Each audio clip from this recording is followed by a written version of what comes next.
Welcome, everyone. Welcome to the 11th annual Mini Medical School at the University of Washington. I'm Larry Robinson. I'm the Vice Dean for Clinical Affairs and Graduate Medical Education, and I have the honor of introducing the 11th year of Mini Medical School.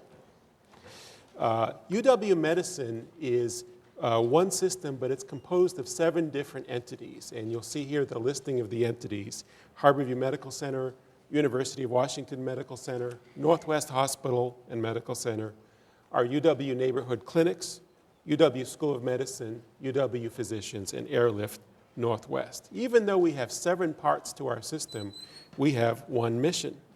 What's our mission? Our mission is to improve the health of the public, and we do this in several ways. We do this by advancing medical knowledge, some of which we're doing here tonight, providing outstanding primary and specialty care to the people of the region, and preparing tomorrow's physicians, scientists, and other healthcare professionals. Well, what are some of the parts of UW Medicine? Here in a small slice of Western Washington, you'll see some of the pieces of UW Medicine that include our hospitals, our affiliate hospitals, and our neighborhood clinics. But UW Medicine is more than that. UW Medicine is a 5-state regional network for education, research, and clinical care. There's no other medical school in the country that serves more than one state, and we're honored to be able to serve 5 states: Washington, Wyoming, Alaska, Montana, and Idaho, which we refer to as the WWAMI states. And this program is considered one of the benchmark academic models for training and placing physicians in rural and underserved communities. The WWAMI states, as shown here, 5 states, they actually take up about 27% of the total land area of the United States. Now, the population tends to be rural and also underserved, so it's only about 3% of the population in the United States, but a very big land area. Who are the people at UW Medicine? Well, we have more than 18,000 employees who contribute to the mission of UW Medicine, improving the health of the public. We have about 4,500 students and trainees across a broad range of undergraduate, professional, and postgraduate programs. And we have about 2,000 employed faculty members and more than 4,600 clinical faculty members across the 5-state WWAMI region. What about patient care at UW Medicine? Well, we have about 51,000 admissions each year to UW Medicine's academic medical centers: Harborview, University of Washington Medical Center, and now Northwest Hospital and Medical Center. And we have about 1.4 million outpatient and emergency room visits to the hospitals and clinics each year. We're pleased to be ranked number 1 for primary care for 17 years by U.S. News and World Report. Our hospitals are ranked among the top medical centers in the United States, also by U.S. News and World Report. And UW School of Medicine is consistently ranked in the top 3 for NIH grant funding in the United States. And currently we're number 2, just after Harvard.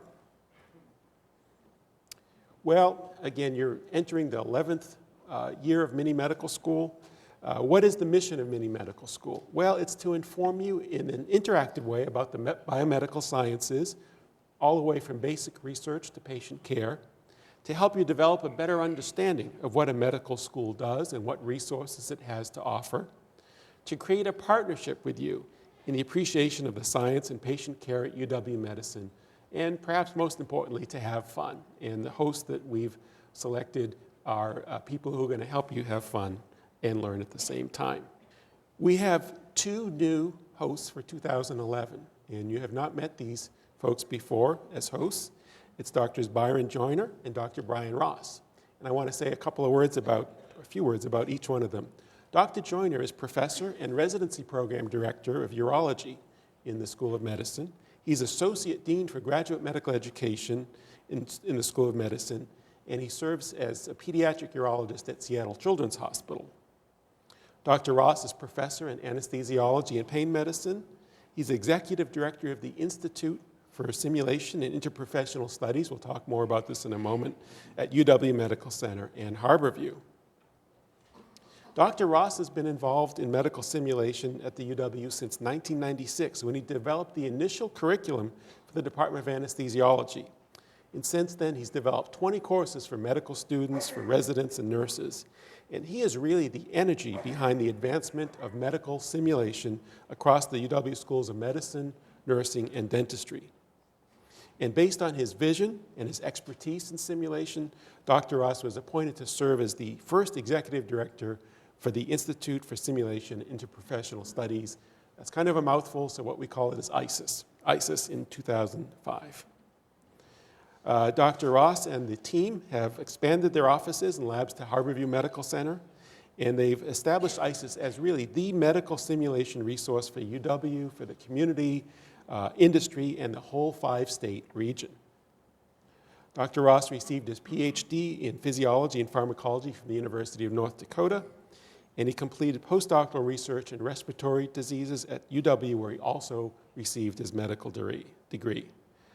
Dr. Ross is of Scottish ancestry. He has been seen, not tonight, wearing a kilt, maybe later on during mini medical school, I don't know. Attends many Highland Games during the summer, and he's a Little League umpire, a ham radio operator, and enjoys the outdoors, trains, and train modeling.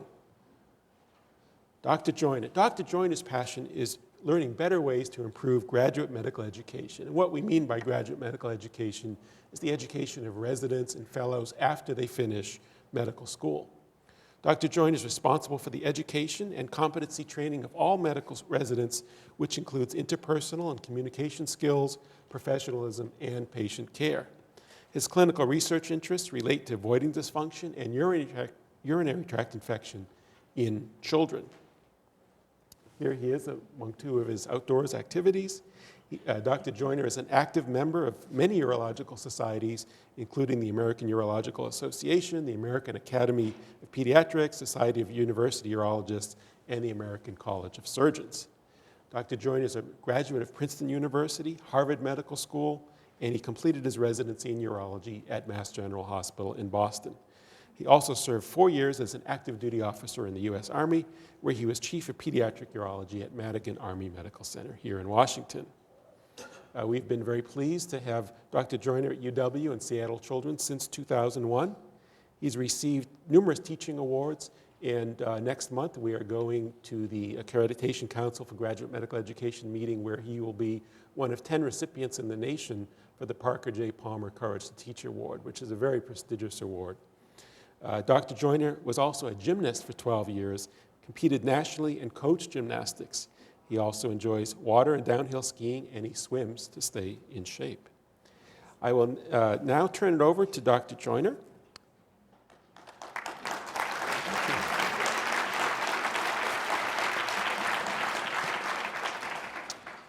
Thank you very much, Dr. Robinson. It's an honor to be here to speak to you at Mini Medical School. And when I was asked to talk here, I wasn't sure what I was going to talk about. I could have talked about voiding dysfunction or something boring like that, but I don't think you guys would have wanted to hear about that. So I decided, since I'm a surgeon and an educator, but I am the Associate Dean for Graduate Medical Education, so I decided to talk about the changes that we've seen. And the changes are the what, who, and why. And I'm going to let Dr. Linvey, who's going to follow me after the break, talk about the what. All the wonderful, incredible things that have changed medicine and allow us to take better care of our patients. I'm going to start by talking to you about the who that has changed in medicine. I think that who has changed more than the process of how we teach. And the wonderful thing is I'm glad that the why hasn't changed very much. The why is actually our mission. You all, our patients, our public. And so that's great. It seems strange, though, doesn't it, that the process of teaching really hasn't changed all that much with all the wonderful technology going on. I think that, well, back when I was a medical student sitting where you are right now at Harvard, there was a professor in front of the class, and he or she would give a talk and let you learn. And the students would hang on every word that the professor said, as if their life depended on it. Well, not really their life, but their grades certainly depended on with how they were doing. That was the past. This is now. We have things that are very, very different. We have different students. We have the millennials, the 18 to 30-something-year-old students who are now in class. And actually, if this were the student body at the School of Medicine here today, half of you would not be here. That's a statistic. Half of the medical students don't show up for class. Sad, but it's true. The other thing is that the half of the who would be here wouldn't be present, actually, because they'd be on their iPhone, their iPad, and they'd be chatting and social networking and doing all kinds of things, but not paying attention. And the reason for that is because the classroom really is now video. They can go to URL and get this on a podcast, and so they don't have to be in front of the class. Now, everybody who would be here certainly would be very unhappy if I threatened them with a PowerPoint. PowerPoints are very last generation. They're certainly not for the millennials. So what happened? Well, let me relate a story to you that happened to me about 2 years ago. I was traveling in Spain. I was on a cruise, and my nephew sent me his essay. He was applying to colleges, and he wanted me to read it. He admires his uncle. So, so he wanted me to read this essay. Now, I knew that my nephew is a very smart guy. He actually is going to appear here sometime. There he is. So he's a very smart guy. He speaks French fluently. He plays the cello, and he's a filmmaker. This is actually on YouTube, and I asked him if I could borrow it. I only have one nephew, but there are two of them here because he's done something called compiling. So in any event, he sent me this letter, this note, this Word document, and I opened it, and I was not prepared for the incredible essay I was going to read.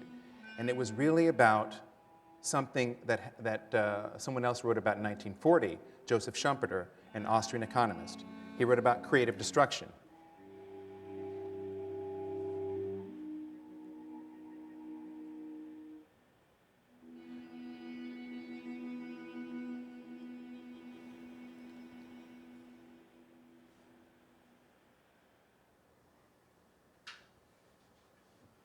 So what my nephew was writing about was creativity and art and science. And we got into a conversation when I got back from Spain about this whole idea of Joseph Schumpeter, who said that basically economy rewards winners and it crushes losers. Out with the old, in with the new. So that's exactly how the telephone replaced the telephone operator and the automobile replaced the horse and buggy. It's very, very, very interesting and very common, but this is what happens in the world. Economies crush losers, and it rewards winners.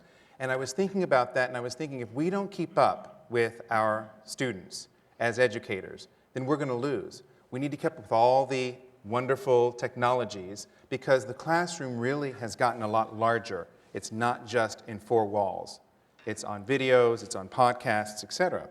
And the other thing is, my nephew did not know about Charles Whelan's quote here, basically, which is the same thing. Capitalism can be a brutal, cruel process. This is very true. Out with the old, in with the new. So somehow we're going to have to connect with our millennials. 80 million 18 to 30-year-old students. So this was the final thing that my nephew said, technology and creativity. I have realized that it ultimately comes down to human beings being willing to create something new and fresh. Ideally, it will take the best of both worlds to make something truly special. When we can take the best of technology and the best of creativity, what a world we would make. What a great essay by a 17-year-old. That was the end of it. He did get into college, a very good one. So we're going to have to connect with our millennials. And so does everybody know a boomer, baby boomers? They would be 50-something to 60-something. Raise your hands, boomers. Quite a few. Good, good. Millennials, 18 to 30. Raise your hands. Well, we're going to have to multiply that by 2 because half of you really shouldn't be here, right?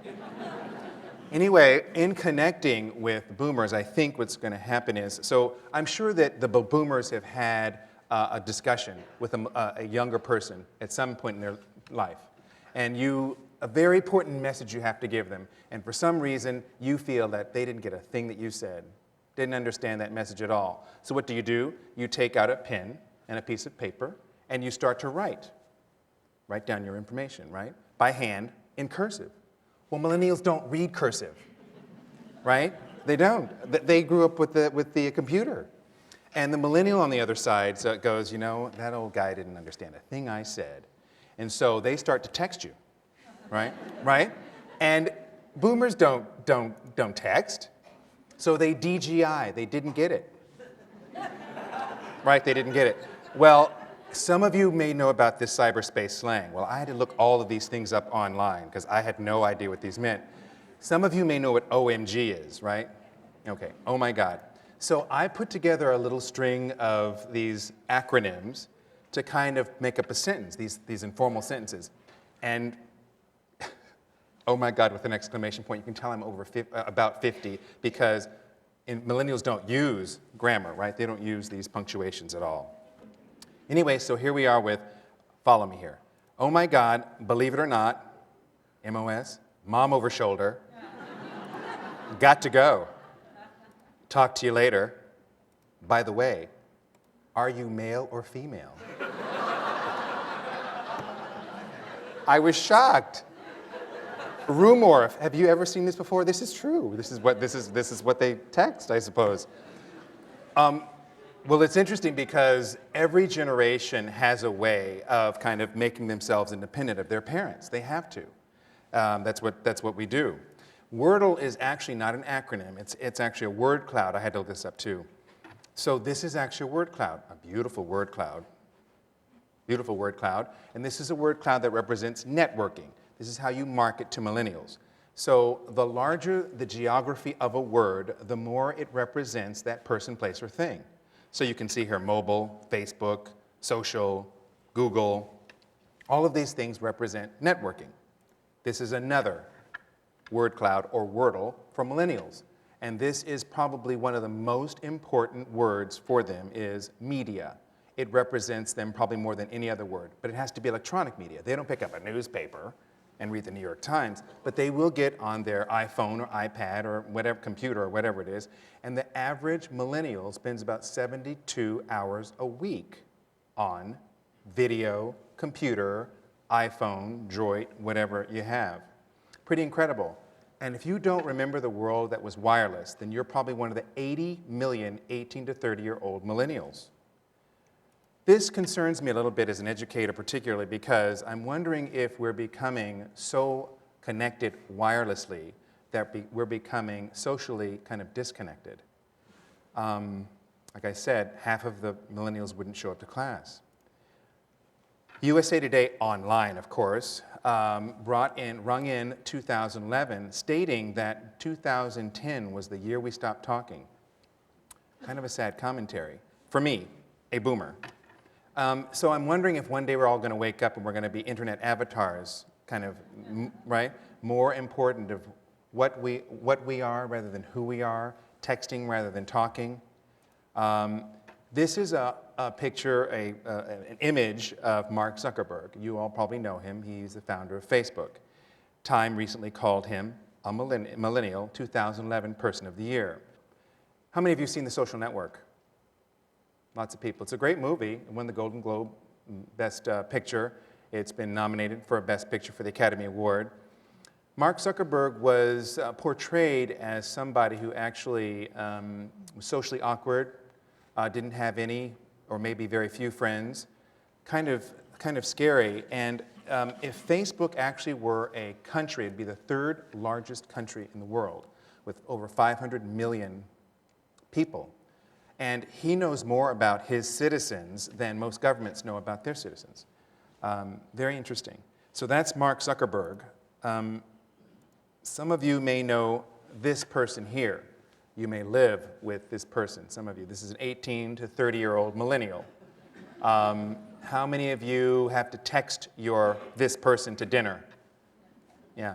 How many of you actually taught this person that everybody's a winner, right? Everybody gets a trophy just for showing up for soccer practice? That's the millennials. And this is a moniker that was done by the Journal de Québec. They're also called Generation Y, and now we know why. There are a lot of other words for Generation Y or the millennials, echo booms, baby boomlets. That's because the boomers are primarily the parents of the millennials. and Generation Now, etc. So let's see what this video has to say about the millennials. Interesting in the background is The Who, and I'm sure all the boomers know who The Who is, and probably some of the millennials do, but they're playing My Generation in the background.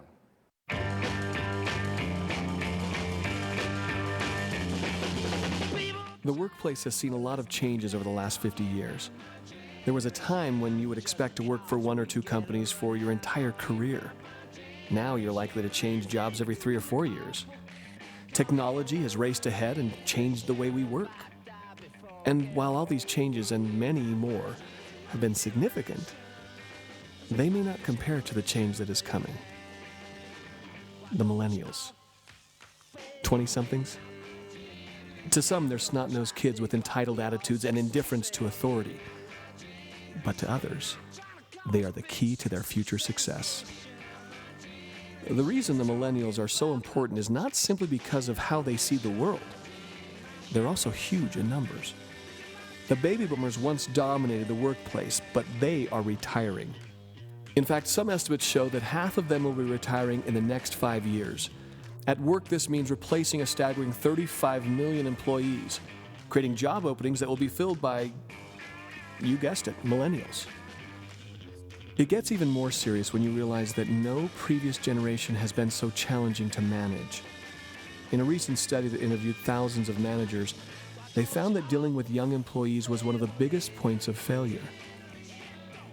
No matter how you see this group, one thing is clear.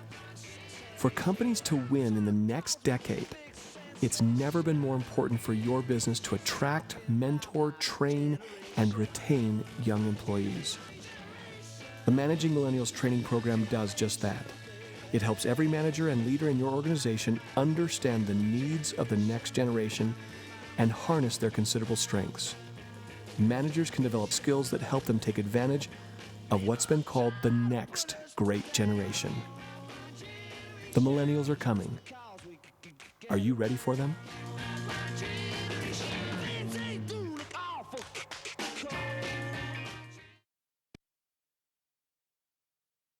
Very important. I think most people know that the GDP for medicine is probably number 2 or 3. And so we have a lot of work to do if we're going to attract, mentor, train, and retain our millennials. So the millennials, they're confident, very confident. They're connected, as we talked about, and they're open to change. And these are all very good things. I think these are great things.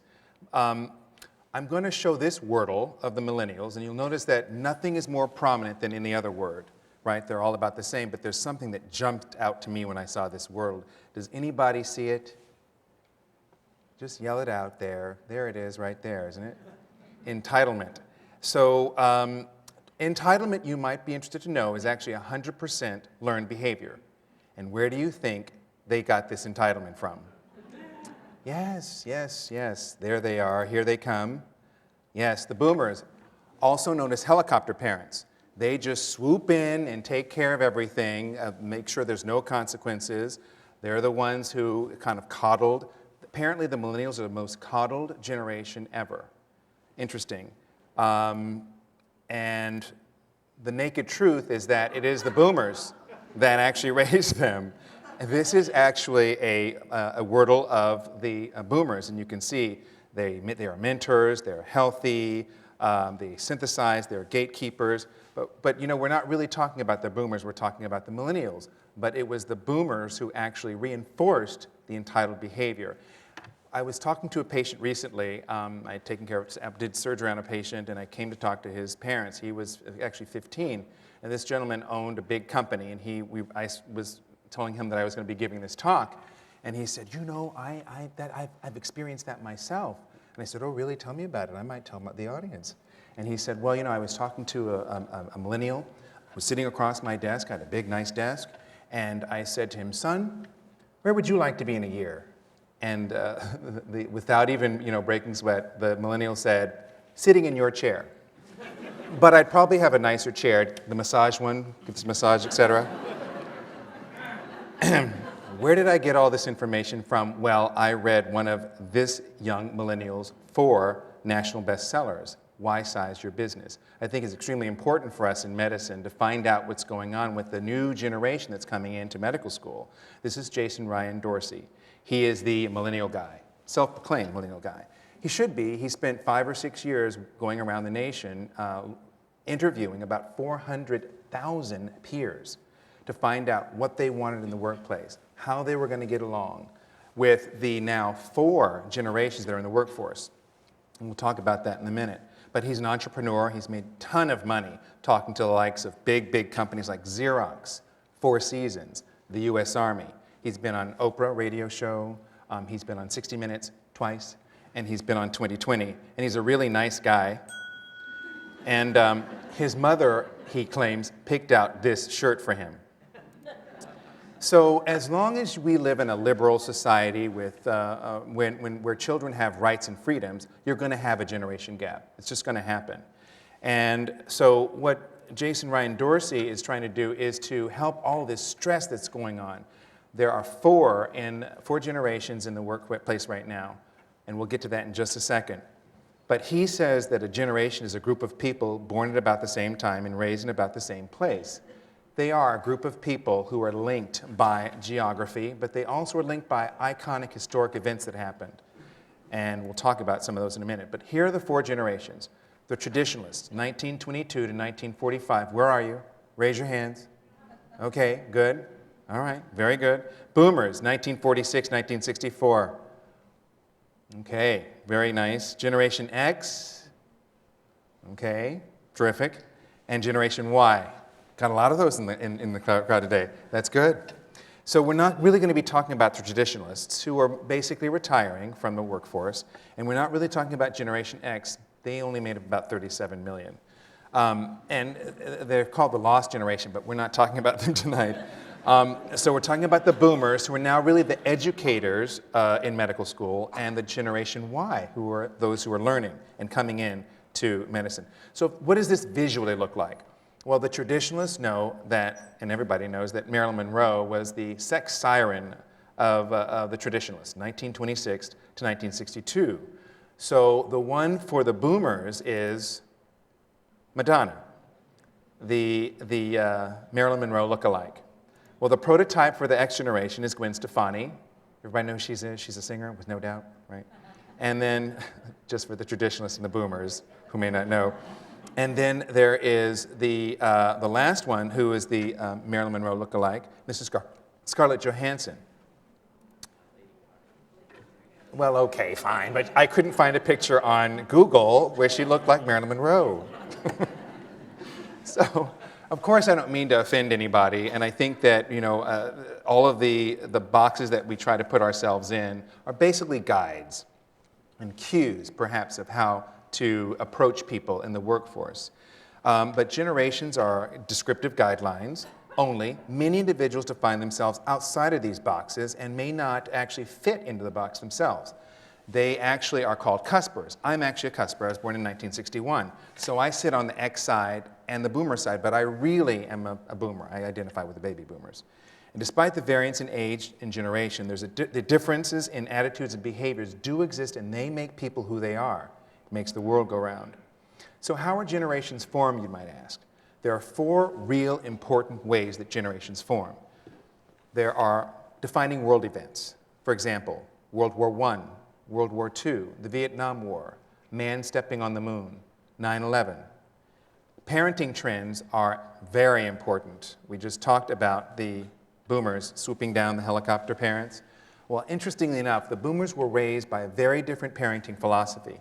They were raised by their parents to be better.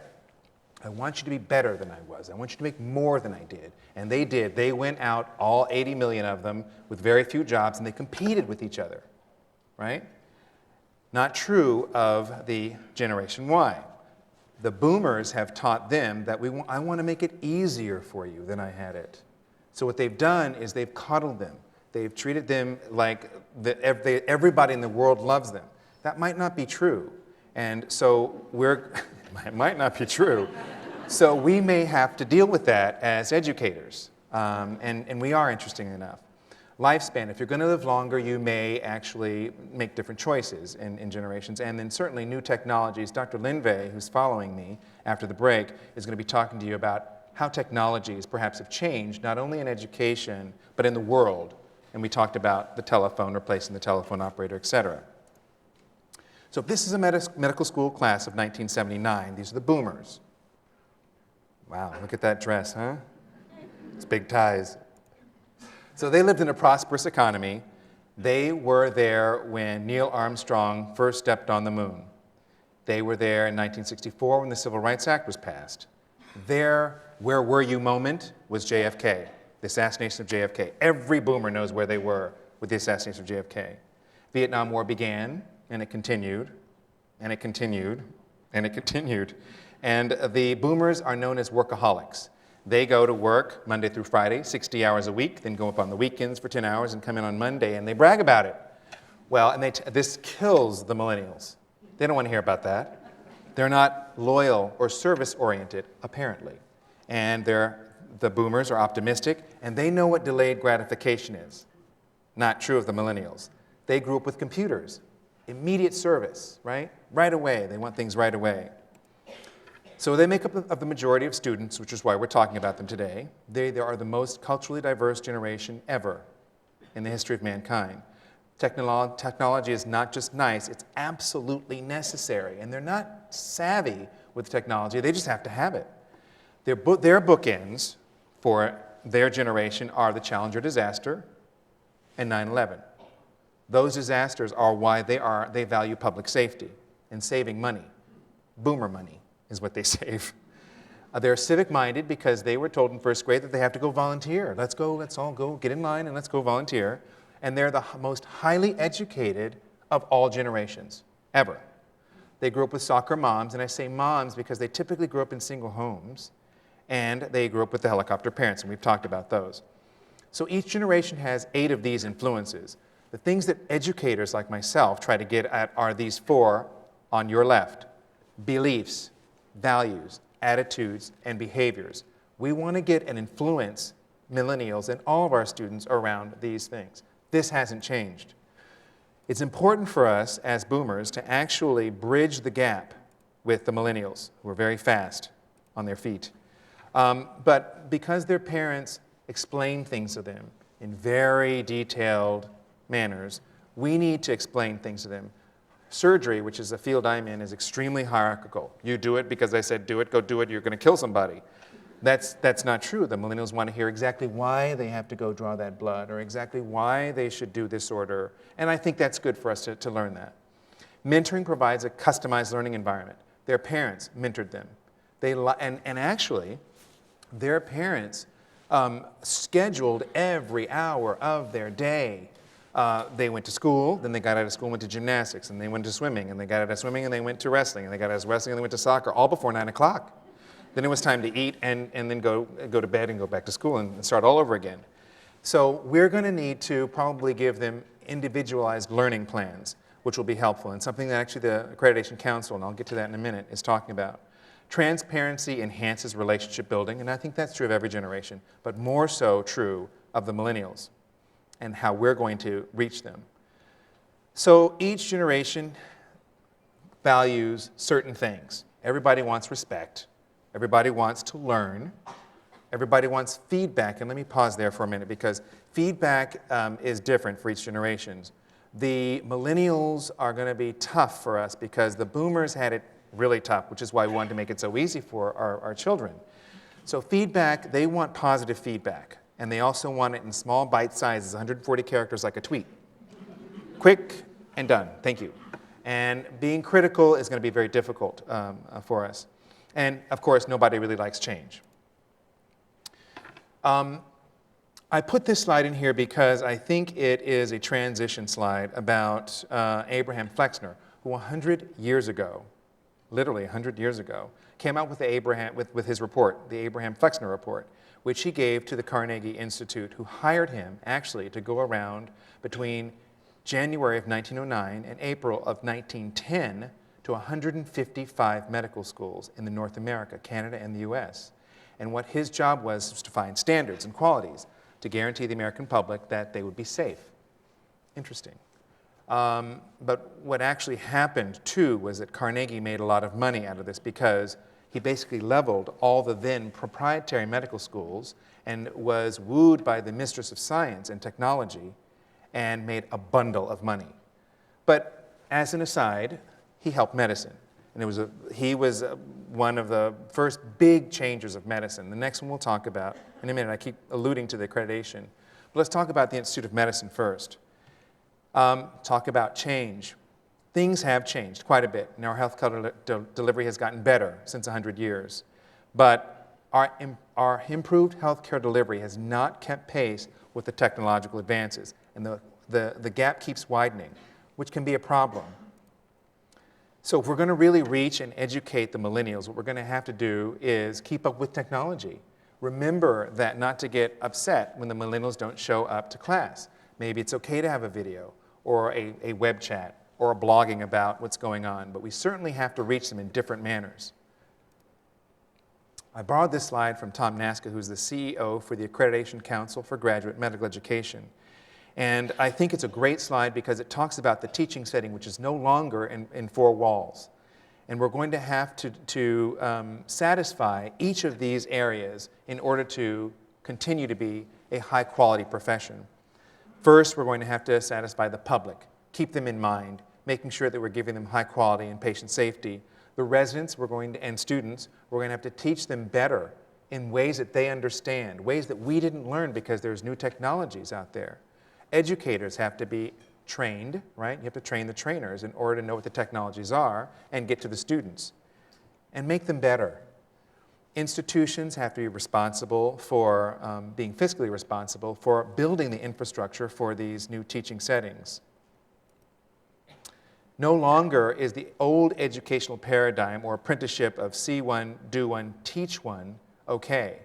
And Dr. Linvey is going to talk to you more about this. It's gotten very complex, medicine has, in the teaching of medicine. It's now learn one, simulate one, do one under direct and indirect supervision, be taught one, then teach one. It's very complicated. And I think it's better and it's safer, but we're going to have to build those structures, and we have built that here in ISIS.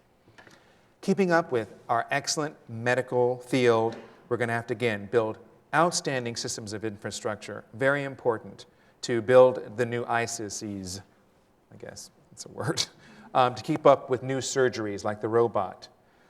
We need exceptional leadership in order to be forward-thinking, have a vision to look out for what's coming and how we can help improve the excellent clinical outcomes.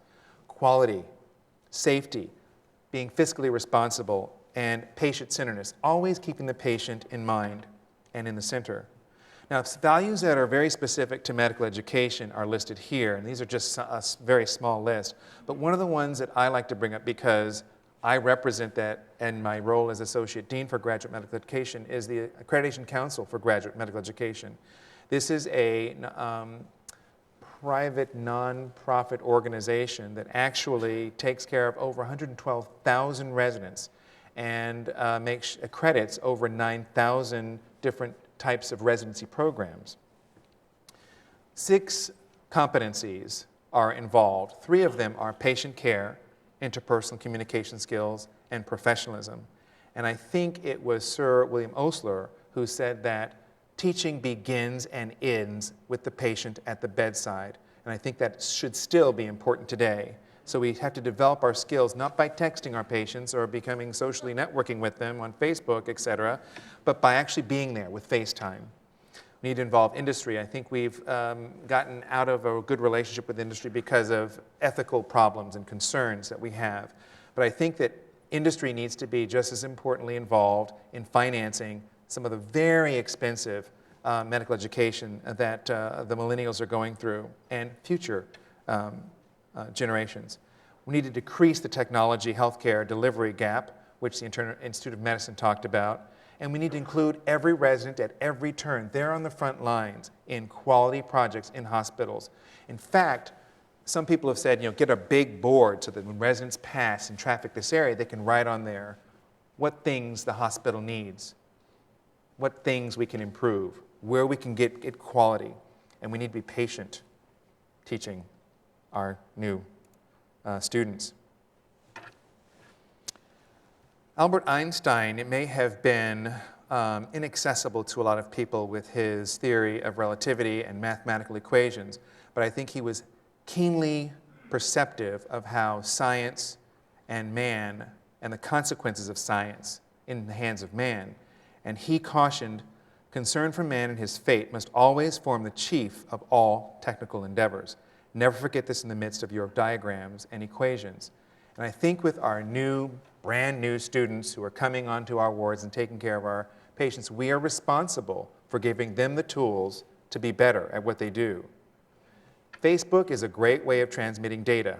I don't think, in my opinion, that Facebook is a great way of transmitting relationships, because I think that although Facebook is the largest social network ever, I don't think it will ever replace FaceTime.